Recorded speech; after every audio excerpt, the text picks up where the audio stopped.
Hello, আমি তিয়াশা। আমার নতুন মিনি ব্লগে আপনাদের সকলকে স্বাগত। আপনারা নিশ্চয়ই জানেন যে আমি আমার মামুনির বাড়ি এসেছিলাম, তো এবার ছিল আমার বাড়ি যাওয়ার পালা। আর এখন বাজে ওই 11:30টার মতো, আমি এখনও খাইনি। চলুন আমি খেয়ে দিয়ে পুরোপুরি রেডি হই। আর এই যে আমি এখানে পুরোপুরি রেডি হয়ে গেছিলাম। আর একটা কথা আপনাদের সাথে শেয়ার করি, জানেন তো কয়েকদিন না আমার চ্যানেল এত পরিমাণে ডাউনে যাচ্ছে, আমার না কোনো ভিডিওই পোস্ট করতে ইচ্ছা করে না, কিন্তু সব কিছু সরিয়ে রেখে ভাবি না যে করি। আর এটা আমার শানুয়া, আর ও বলছিল আপনাদেরকে স্নান মানে ও স্নান করেছিল, সেটাই আপনাদেরকে বলছিল। আর ওই যে লাস্টে একটা হামি দিয়ে আমার থেকে চলে গেল।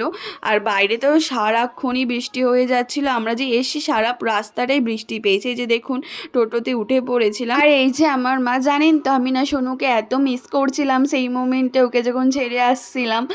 আর এই যে আমি মেছেদা স্টেশনে চলে এসেছিলাম, একটুখানি ওয়েট করতে হয়েছিল যদিও।